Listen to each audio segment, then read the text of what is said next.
Uma empresa que já ofereceu serviços ao governo brasileiro está no meio de um escândalo de espionagem de cidadãos, jornalistas e opositores em 4 continentes. O vazamento sobre o sistema Pegasus é só uma fresta para enxergarmos o quanto é ilusória nossa privacidade online, quando o Estado sem controle se une a empresas de monitoramento sem escrúpulo. Ao mesmo tempo, uma iniciativa pode mostrar o caminho de usar a tecnologia para inverter um pouco essa tendência. O uso de câmeras corporais por PMs derrubou a zero o número de mortes causadas por intervenção policial em todos os batalhões de São Paulo em que elas foram adotadas. Este episódio do Big Data Vênia explora a eterna vigilância da tecnologia e o custo para a nossa liberdade. Eu sou Iago Bolívar, do Jota, e estão conosco Ivar Hartmann, do INSPER, Yasmin Curzi de Mendonça, do CTS da FGV Direito Rio, e Clara Iglesias Keller, do Leibniz Institute for Media Research. Para começar, Yasmin, vamos dar um resumo do que está acontecendo. O que nós já sabemos sobre o Pegasus? Ele passa por cima de senha, biometria, ele revela tudo que tem no celular e como ele entra no celular. Bem, Pegasus ele é um spyware, né, um software voltado para rastreamento de todas as atividades do aparelho em que ele é instalado. Ele passa assim por cima de biometria, não precisa de que a pessoa entre num link específico para que ele seja instalado no dispositivo, né? Também como se chama, é conhecido como malware por causa disso.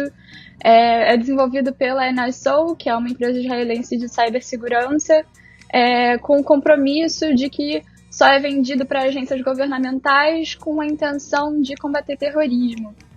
Mas, no entanto, como revelou os documentos analisados pela Amnistia Internacional e pelo Citizen Lab, que é da Universidade de Toronto, do Canadá, foi vendido para diversos países onde tem histórico de autoritarismo, né, como Hungria, Marrocos, entre outros. Então, basicamente, aí respondendo a pergunta, é um spyware que é ativado por 0 clique, a pessoa não precisa ter nenhum tipo de atividade sobre ele para ter instalado.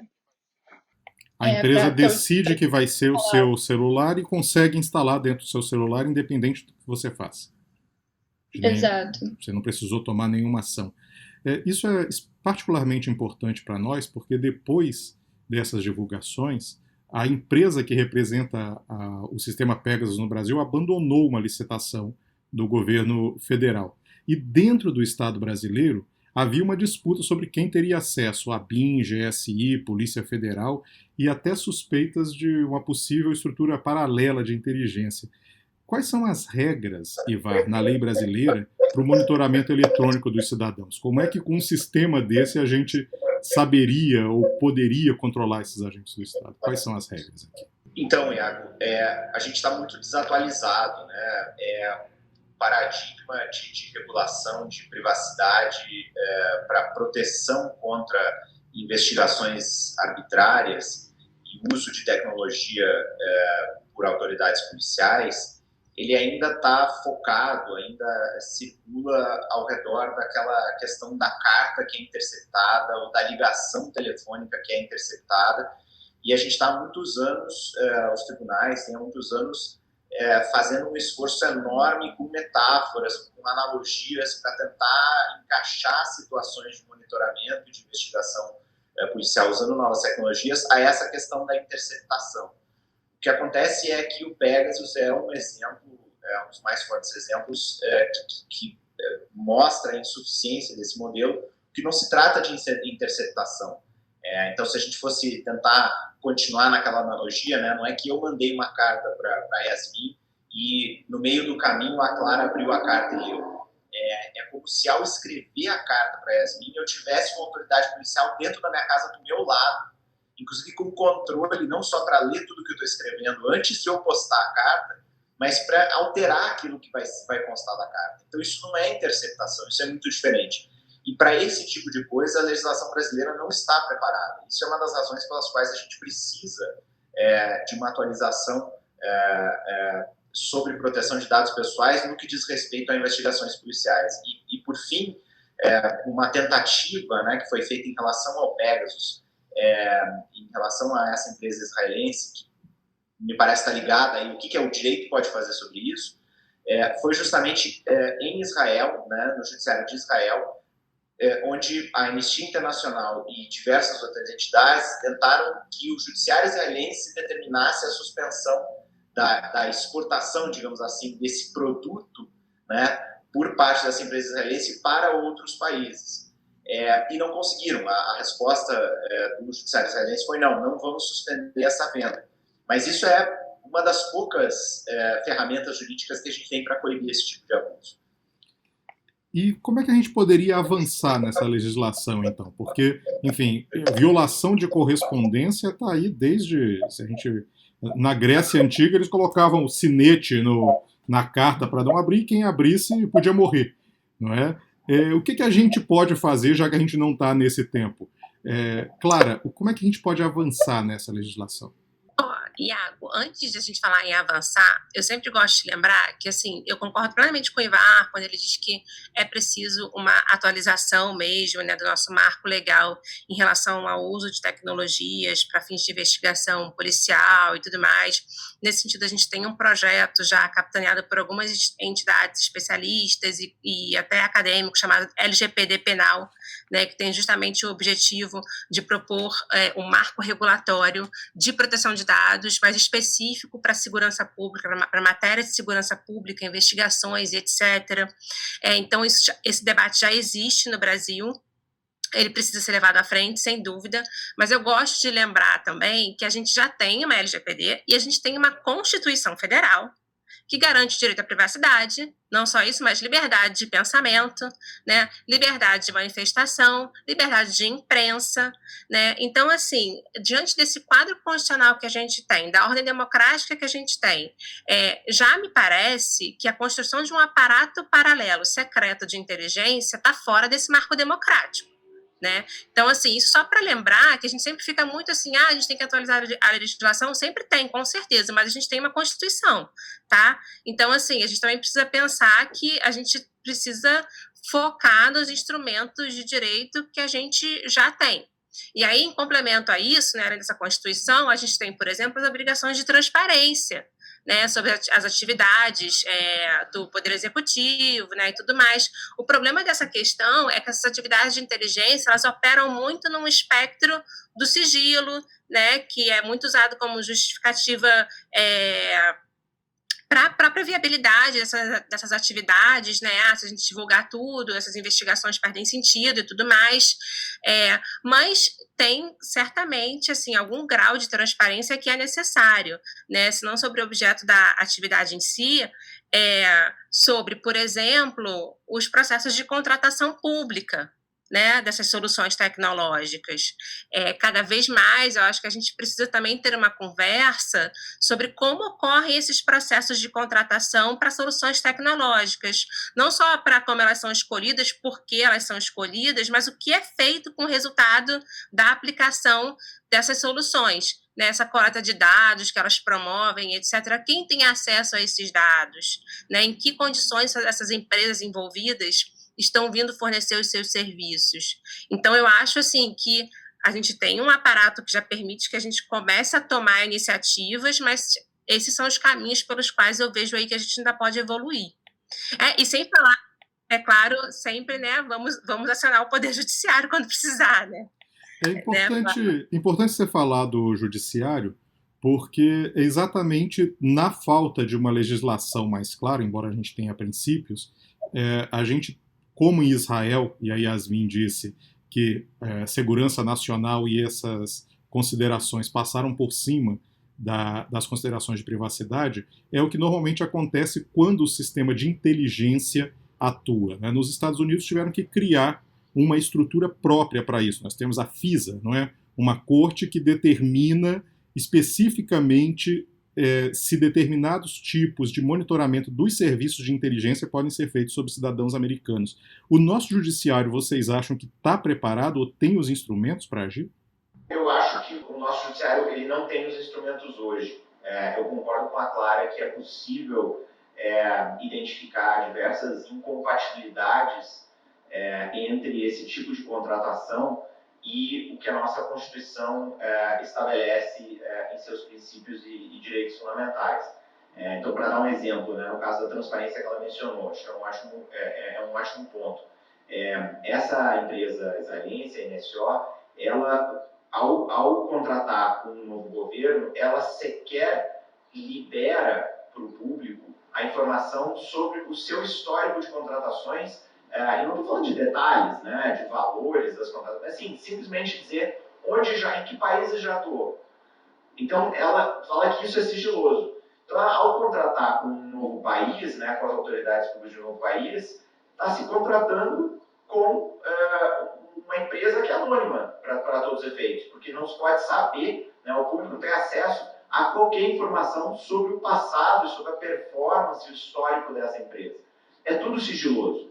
Então, isso realmente não é compatível com a nossa Constituição. Agora, o meu ponto para além dessas incompatibilidades, para que a gente não dê também poder demais para análise e deixar na mão do judiciário fazer análises muito subjetivas sobre, por exemplo, conveniência da contratação de um software, que eu acho que é algo que o judiciário brasileiro não deveria fazer, nenhum judiciário deveria fazer, a gente não tem ferramentas mais concretas porque ainda está preso nesse paradigma só da interpretação. E vocês acham que isso é para as cortes que existem, os juízes que estão por aí, ou seria preciso uma FISA, um corpo específico para julgar isso? Olha, gente, eu concordo com o Ivar, assim, a gente tem limitações, né, de instrumentos disponíveis e tal, mas eu sou assim, tem que mandar.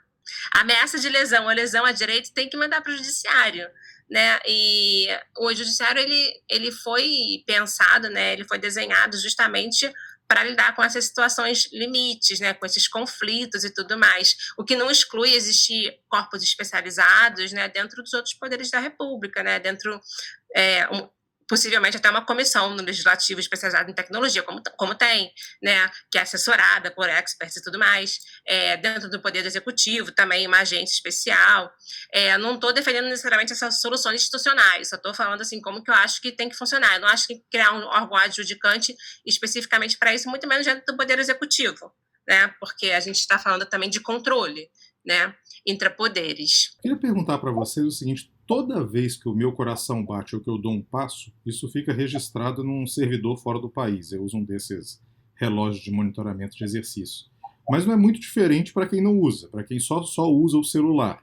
Dá para saber onde a pessoa está, onde ela foi, todos os movimentos. Os nossos dados mais íntimos estão espalhados por empresas aí do mundo todo.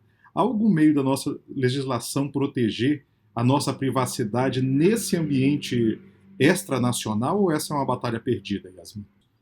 Então, eu acho que as pessoas, essas empresas, elas ofertam serviços com a personalização de dados e as pessoas estão interessadas em ter esses dados personalizados porque querem o melhor do serviço que está sendo ofertado. A gente não tem educação digital suficiente para conscientizar, para que todas as pessoas desenvolvam uma consciência sobre o uso que os dados delas, sobre como que os dados estão sendo usados por essas empresas, e as pessoas não podem ser culpabilizadas também pelo uso malicioso que as empresas dão aos seus dados. O que a gente precisa ter é justamente mais atuação de todos esses órgãos de controle que a Clara e o Ivar já mencionaram. A gente tem a LGPD em funcionamento, e a NPD entrando aí com as sanções e com as fiscalizações agora, com um acordo de cooperação com o CAD. Também tem a Senacom, né, que podem ficar de olho aí nessas práticas que abusam da finalidade, da proporcionalidade, da necessidade, que utilizam aí vícios de consentimento dos usuários em relação aos dados. Então, eu acho que o controle tem que vir mais de uma forma mais estrutural mesmo do que partir necessariamente das pessoas que querem ter um bom serviço e que não têm muita noção ali de como que o dado está sendo mal utilizado. Porque o que as pessoas normalmente argumentam minha vida é um livro aberto, eu não tenho problema de disponibilizar meu dado, e as pessoas não têm culpa de pensar dessa forma, porque não sabem sobre os riscos que podem estar sendo gerados por causa com o uso malicioso dos seus dados pessoais, né, do lucro que reverbera desse mau uso. Deve sim partir dessas instituições de controle observar e fiscalizar esse mau uso pelas empresas e não colocar toda a responsabilidade em cima dos usuários. Eu fiquei super, assim, feliz do Iago fazer esse relato do coração que bate, eu dou um passo, porque essa narrativa, ela é perigosíssima, né? Essa narrativa de que a privacidade é um direito ou desvalorizado diante das grandes promessas da tecnologia para otimizar o nosso dia a dia, ou até já perdida mesmo, né? Tipo, já era, a gente já desistiu de todos os nossos direitos de privacidade, então a gente, e por que não, vamos logo nos submeter a tudo. Inclusive, tem um trabalho, tem um livro, né, de dois autores chamados Nick Coldry e Ulisses Media, sobre colonialismo de dados, né, e eles falam justamente agora eu vou resumir muito, assim, injustamente aqui a ideia dos autores. Eles comparam esse momento que a gente vive agora, né, em que grandes empresas de tecnologia estrangeiras fornecem seus serviços em outros países, principalmente no que eles chamam de sul global, e em troca desses serviços, que muitas vezes são oferecidos de forma aparentemente gratuita, elas extraem aí dados e uma série de informações sobre as pessoas que são valiosíssimas, né? E eles comparam isso com o momento colonial. E eles falam eles falam de algumas características assim que permitem fazer essa comparação, né? E dentre elas está assim justamente essa sensação de irreversibilidade, né? Eles falam como lá no colonialismo, na colonização, há uma sensação de que essa é uma luta perdida, né? De que não há jeito, há uma desvalorização da riqueza local, né? Lá atrás, riquezas naturais, hoje em dia os dados, e há também essa retórica, né, de reversibilidade. Então, assim, eles falam muito da importância da gente disputar essa retórica, né, da gente não dar os nossos direitos de privacidade como perdidos em si, né, e buscar realmente modelos em que eles sejam preservados e os benefícios de bem-estar social e desenvolvimento econômico e tal perdurem, né, não é um problema insolúvel, né? Essa é a defesa deles. E eu acho que passa, sim, por essa questão da educação, que a Yasmin menciona e tudo mais, mas a gente já tem até autores hoje em dia que defendem a proibição mesmo, né? Da gente comercializar dados para alguns fins especificamente. Para citar um só, e vou logo na mais famosa, a Shoshana Zuboff, né, que escreveu o Capitalismo de Vigilância, ela fala que as empresas de tecnologias lucram, né, trabalham, vendem um mercado de comportamentos futuros, né? Então, assim, ela fala que deveria ser proibido ter um mercado de comportamentos futuros, né? Um mercado, às vezes fala de futuros humanos também, né? Para deixar ainda mais evidente, assim, que a gente está falando de uma comercialização mesmo de quem a gente é, do que a gente faz. É importante você falar isso porque, de certa forma, nós já estamos um pouco acostumados com a ideia de que pelo menos os nossos metadados já foram. Você pode não ter o dado individual meu, mas o padrão global das pessoas como eu, esse praticamente desse a gente já abriu mão, não é? E talvez o Pegasus seja esse passo para a gente abrir mão do resto, da individualização, da própria conversa, e é uma intimidade muito grande, não é? O celular tem todos os nossos pensamentos, é como se o governo ou a empresa lesse a nossa mente. É um nível, a gente fala em dado, a gente fala em metadado, mas é um nível de intimidade realmente que eu acho que nenhum governo já tinha sonhado fora da ficção científica. E isso nasce das empresas, né? As empresas têm mais dados em conjunto do que qualquer governo já teve sobre um cidadão. A gente já discutiu muito a LGPD aqui sobre a responsabilidade de as empresas guardarem esses dados, protegerem esses dados, mas eu queria te perguntar, Clara, como é que essas empresas podem resistir à pressão do governo para ter esses dados tão vitais? Iago, elas resistem, né? Quantos casos a gente já não viu de judicialização de pedido de informação para o WhatsApp, por exemplo? Né? Então, dependendo da situação, não é que elas não resistam, elas resistem. Alguns anos atrás, a gente assistiu no Brasil, presidente do WhatsApp, diretor, não lembro, ser preso, né? Teve uma ordem de prisão e tal. Então, não estou defendendo isso, nem dizendo que tem que chegar nesse ponto as coisas. Acho que de lá para cá a gente também já caminhou bastante nesses debates.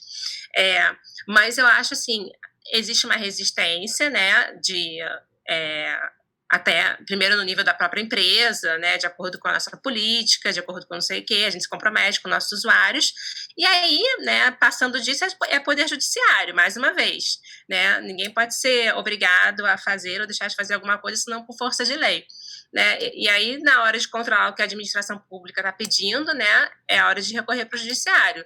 O problema é quando é o próprio judiciário que está pedindo essas informações, né, que é o que aconteceu no caso do WhatsApp.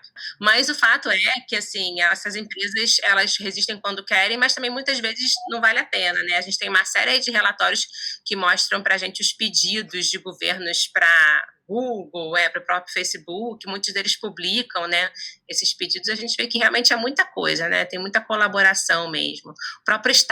O Estado também se aproveita desse aparato de vigilância privado, né, essa concentração de poder aí, ela ameaça a gente dos dois lados. É importante a gente lembrar que o judiciário faz parte do Estado, tem pressões do governo e tem interesses também em controle e o quanto ele pode acessar os dados dos cidadãos, mas exatamente por isso agora eu queria inverter um pouco o sentido do monitoramento e do que nós estamos discutindo. Os primeiros dados sobre o uso de câmeras corporais aqui em São Paulo por PMs são animadores. O que a experiência internacional, muito mais antiga, pode nos dizer sobre essa prática, Ivar? De fato, fora do Brasil, especialmente em países como Estados Unidos, o uso dessas câmeras policiais ou câmeras policiais já é bastante antigo e já tem um nível de adoção muito alto. E aí nós temos já estudos testando a eficácia e o efeito, né, do uso dessas câmeras, né? O que a gente gostaria principalmente que a partir do momento que os policiais estão usando essas câmeras, estão filmando tudo que eles enxergam, que isso cria um desincentivo muito forte à atuação policial arbitrária, com brutalidade, com ilegalidades.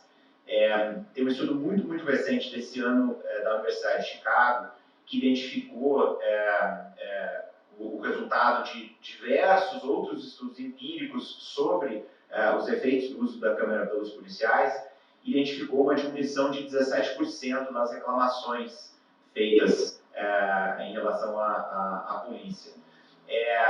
Tem outros estudos que apontam, por outro lado, para a seguinte questão, né? Você tinha falado, Iago, em inversão, né? Agora a gente está falando, né, do Estado ser observado. Mas não é bem o que acontece, né? Então tem estudos que apontam o seguinte: na verdade isso continua sendo o Estado observando, porque quem está sendo filmado não é o policial. O policial não está dentro do frame da câmera. Quem está dentro do frame da câmera continua sendo os cidadãos, os indivíduos, e o que é o mais problemático desse caso é que muitas vezes o que está dentro do frame da câmera está sendo filmado são as vítimas de crimes. Então muitas vezes o policial, que é o primeiro respondente, né, como se chama, ele acaba filmando dentro do uso desses sistemas a vítima do crime. Então é preciso ter um cuidado muito grande com o posterior uso dessas imagens, para o que vai se usar.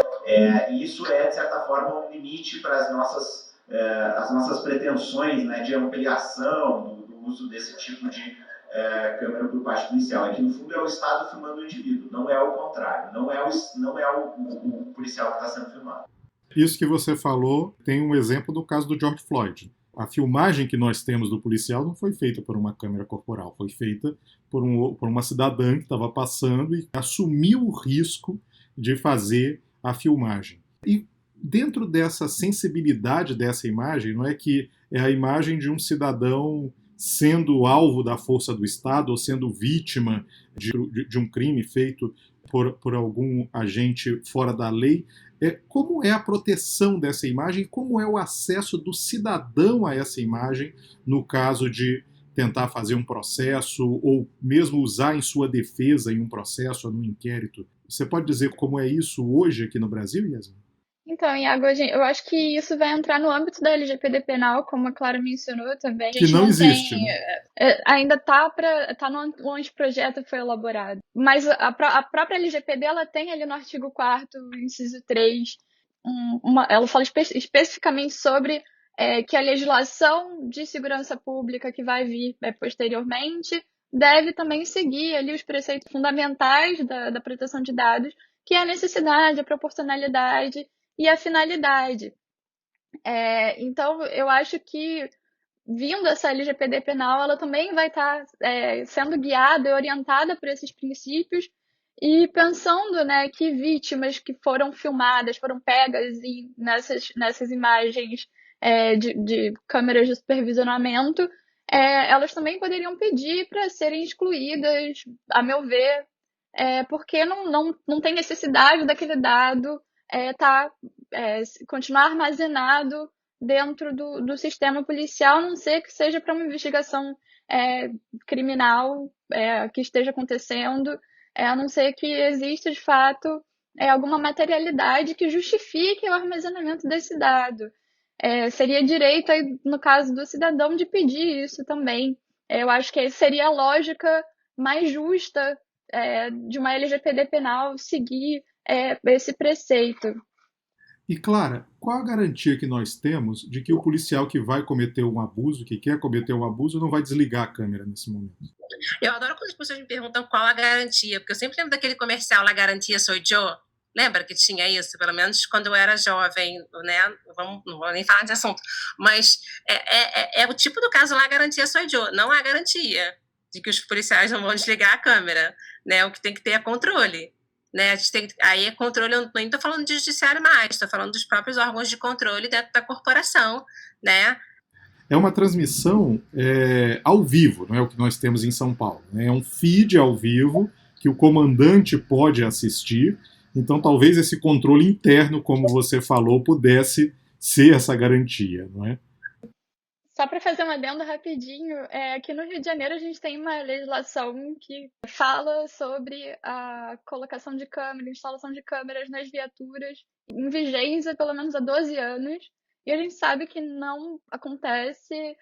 A gente precisa pensar um pouco nessas soluções tecnológicas aí como garantias no contexto que a gente vive, de uma polícia bastante precarizada.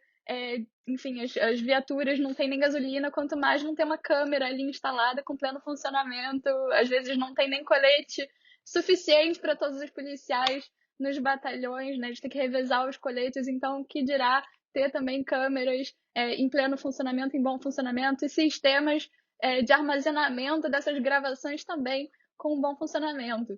Mas também essa questão da legislação de câmeras corporais em São Paulo está sendo debatida agora aqui no Rio de Janeiro. E uma das garantias que a gente poderia ter foi vetada do projeto de lei, que é justamente a disponibilização dos registros de áudio e de vídeo durante o registro de ocorrência, né? O policial, quando vai fazer o registro de ocorrência, já tem que entregar o material. E esse dispositivo foi vetado aqui da legislação. Poderia ser uma garantia muito boa, mas infelizmente não está mais constando na legislação aqui do Rio.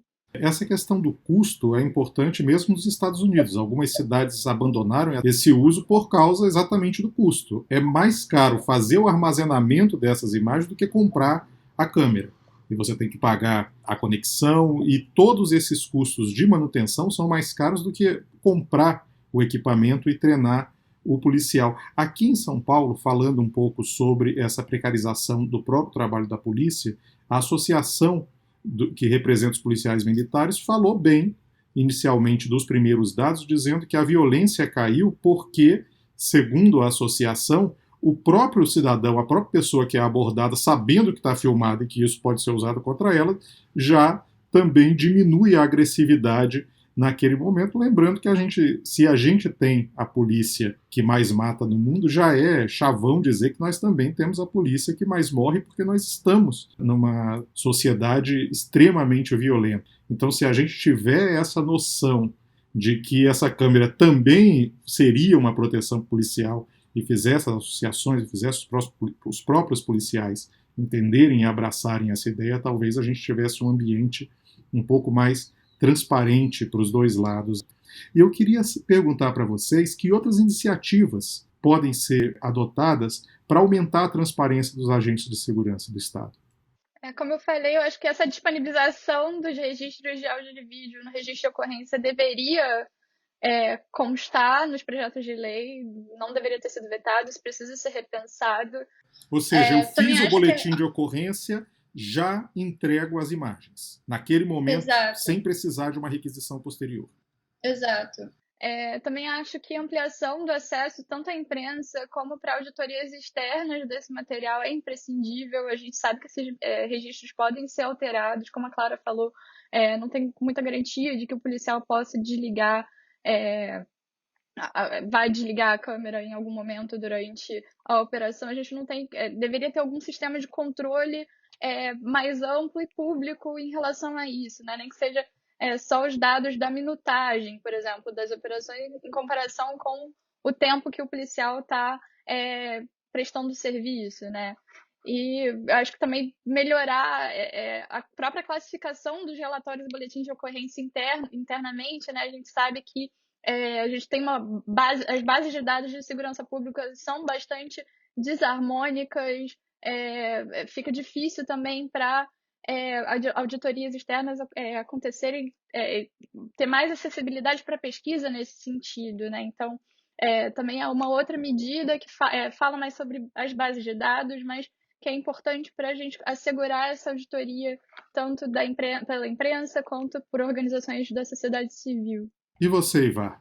Eu acho que a questão do custo, realmente, e o custo-benefício, né, é importante, e a legislação pode indicar caminhos que explorem onde está o melhor custo-benefício, né? Esse mesmo estudo da Universidade de Chicago que eu tinha mencionado, que é muito recente, comparou, né, os benefícios de outras alternativas à câmera. Por exemplo, vamos, em vez de botar a câmera no corpo do policial, vamos contratar mais policiais. E chegou à conclusão de que, né, a câmera corporal ela mais resultado para cada dólar gasto, isso lá nos Estados Unidos. E aí, claro que esse cálculo de custo é sempre muito diferente conforme a realidade de cada país, de cada região. Então, a gente pode imaginar que aqui no Brasil esse cálculo tem que ser refeito, tem que ser repensado, porque o custo dos dispositivos e o custo do armazenamento aqui é muito maior. Ao passo que, infelizmente, aqui, né, os salários dos policiais é muito inferior ao que é pago aos policiais, muitas vezes é um salário que não é digno, né, em comparação à remuneração de policiais em países como os Estados Unidos. Mas, em termos de mitigação de custos, a gente tem que pensar também em alternativas em razão ao armazenamento e ao armazenamento de longo prazo. Então, se uma determinada filmagem, por exemplo, depois das primeiras semanas, digamos 1 mês, 2 meses, ela não foi requisitada, ela não se mostrou necessária para um processo judicial específico, para um inquérito policial específico, uma das medidas que pode ser tomada em vez de simplesmente apagar, se reduzir o número de frames naquela filmagem. Então, digamos que é uma filmagem de 1 hora. Até agora, passou 1 mês, 2 meses, parece que não vai ser requisitado. Ao invés de apagar, daqueles 23, 24, às vezes 29, depende da tecnologia de filmagem, né? O número de frames por segundo que tem naquele vídeo, deixa um só por segundo, vira quase que uma sequência de slides. O custo de armazenar vai ser muito menor, mas ainda tem alguma coisa preservada, quer dizer, se lá no futuro, 2 anos depois talvez, se descobre, aí sim é aberto um inquérito policial, aí sim passa a existir um processo judicial, as partes talvez requisitam, né, aquela prova, ainda tem alguma coisa lá guardada, ainda que a um custo muito menor de armazenamento. Mas muito difícil pensar num período de tempo, né, Ivar? Eu não quero ser essa pessoa que vai decidir quanto tempo tem que ficar o frame inteiro e quanto tempo até a... Mas essa questão dos períodos, claro, não precisa ser tirado da cartola. O próprio Marco Civil da Internet já tem parâmetros em relação a tempo para a retenção de dados. Então, acho que a gente não está falando de esperar 5 anos para tomar uma medida de redução da qualidade da imagem ou do tipo da imagem. A gente está falando de uma janela aí do momento que foi, do dia seguinte que foi filmada, talvez até 1 ano. Marco temporal para guarda de documentação e tal, que não falta na legislação, né? Mas o problema é que a gente está falando de um mecanismo recente, né? Não inovador, mas recente, pelo menos. E o que falta na legislação, Clara? Iago, assim, eu tô super em sintonia com a Yasmin e o Ivar, mas eu tô numa, ultimamente, de esses processos de contratação pública. Eu não sei se o nosso aparato legislativo atual e até os nossos órgãos de controle estão preparados para lidar com não só a complexidade, mas as peculiaridades desses processos de contratação pública, tanto em relação ao objeto da contratação, do seu escopo, né? Tipo, é legal, vamos começar com essa pergunta, é legal o Estado brasileiro contratar um Pegasus da vida, né? Então, desde esses exames até, tipo, o resultado dessas tecnologias aplicadas aí pelo mundo todo. Então, assim, eu acho que tem muitos debates para a gente ter esses específicos super importantes, mas eu tenho pensado mais nesses debates macro, né? Sobre as contratações e o que será do resultado delas. Há muitos debates a fazer mesmo. Vamos voltar a vários desses temas, mas agora estamos chegando ao fim deste episódio do Big Data Venda. Convidamos você a nos seguir na sua plataforma de podcast favorita e se estiver acompanhando pelo YouTube, você pode seguir a página do Jovem. Quero agradecer a sua audiência e a participação de Yasmin Curzi, Ivar Hartmann e Clara Iglesias Keller. Obrigado e até o próximo episódio. Ainda aí? Este é um áudio pós-créditos. Qual foi o primeiro grampo de uma conversa privada na história? Provavelmente foi no ano 477 a.C., em um episódio de traição e espionagem envolvendo um dos maiores heróis da Grécia Antiga. O general Pausanias era regente de Esparta e um dos comandantes da vitória grega contra a invasão empreendida pelo Império Persa. Era um sucessor militar do líder dos 300 de Esparta, o rei Leônidas. Mas Pausanias teve mais sucesso que o antecessor e derrotou as tropas do rei persa Xerxes na Batalha de Plateia. Só que depois da vitória, Pausanias achou que merecia honra maior do que ajudar a governar apenas uma cidade. Ele entrou em contato com Xerxes e propôs reverter tudo o que tinha conquistado, colocar a Grécia sob domínio do inimigo, desde que ele próprio fosse o governador de todo o território grego, incluindo Atenas. A comunicação era por cartas, levadas por mensageiros e lacradas com sinetes, para garantir que o destinatário soubesse se elas tivessem sido abertas no caminho. Aconteceu que um dos mensageiros escolhidos por Pausanias no meio das negociações ficou intrigado com um detalhe: nenhum mensageiro anterior tinha voltado da Pérsia. Desconfiado, ele hackeou a mensagem, falsificou um novo sinete igual ao de Pausanias e quebrou o lacre da carta. E então, 2.500 anos antes do Snapchat, ele descobriu que era uma mensagem que se autodestruiria. Na carta, Pausanias instruía o rei persa a matar o mensageiro. Sem saída, ele decidiu fazer uma delação premiada. Entregou a carta aos Zéforos, magistrados que tinham o poder de investigar até mesmo os reis espartanos. E foi aí que outra preocupação que temos até hoje se manifestou. Como saber se uma mensagem vazada é autêntica? Os Zéforos não queriam acusar um herói governante sem terem certeza de que havia uma traição em curso. Era preciso grampear uma conversa de Pausanias com o mensageiro e ouvir a traição da boca do regente. O plano era engenhoso. Para não correr o risco de ser morto por Pausanias, o mensageiro marcou o encontro em um santuário, onde um homicídio seria considerado sacrilégio. E agora, deixo você com as palavras do historiador grego Tucídides, na tradução de Mário da Gama Cury. O delator foi como suplicante a Tênaros, e lá preparou uma tenda com divisão dupla. No compartimento dos fundos da tenda, ele ocultou alguns Zéforos, e, quando Pausanias o visitou e perguntou por que ele estava ali como suplicante, eles ouviram claramente tudo o que foi dito. Ouviram o homem acusar Pausanias de haver escrito a ordem referente a ele, revelar os outros itens da trama em detalhe e protestar porque a honra especial a ele conferida não havia sido melhor que a recebida por seus serviçais comuns: ser morto.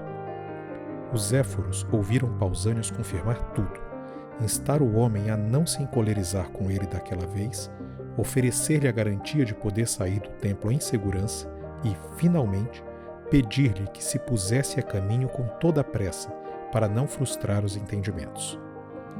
Depois de ouvirem todos os detalhes, os Zéforos voltaram para suas casas no momento, mas, estando agora seguramente informados, planejaram efetuar a prisão de Pausanias na cidade. Conta-se que quando Pausanias estava para ser preso na rua, viu o rosto de um dos éforos que vinha em sua direção e percebeu a intenção com a qual ele se aproximava. E que outro éforo, por amizade, o advertiu com um gesto imperceptível aos demais. Diante disto, Pausanias correu em direção ao santuário de Atena do Templo de Bronze, chegando primeiro ao refúgio, pois o recinto sagrado ficava próximo. Entrando então em uma pequena dependência do templo, para não ficar exposto a intempéries, ele ficou quieto. Até aquele momento, os éforos vinham distanciados na perseguição, mas ao chegar, removeram o telhado da dependência e, após se haverem certificado de que ele estava lá e tê-lo isolado no interior da mesma, muraram-lhe todas as portas, cercaram em seguida a construção e decidiram fazê-lo morrer de fome. Este relato está nos parágrafos 128 a 134 do livro 1º da História da Guerra do Peloponeso, do historiador ateniense Tucídides, que nasceu 17 anos após a morte de Pausanias, e que foi um general muito menos competente. Se você gosta do Jota, conheça agora o Jota Pro. Informações diárias exclusivas e ferramentas únicas para ajudar a definir os rumos da sua empresa. E com o Jota Pro Tributos, você recebe informações de bastidores e análises do andamento das principais questões tributárias em jogo no país, especialmente as discussões sobre a reforma. Você também tem acesso exclusivo aos resultados dos julgamentos do CARF, do STJ e do STF no mesmo dia em que acontecem. E mais, os algoritmos da ferramenta CARF Previsível permitirão saber quem tem mais chance de vitória nas disputas da casa. São informações que podem valer milhões de reais para a sua empresa a um clique de distância. Jota Pro. Não tome decisões no escuro. Acesse www.j.info/pro e conheça mais.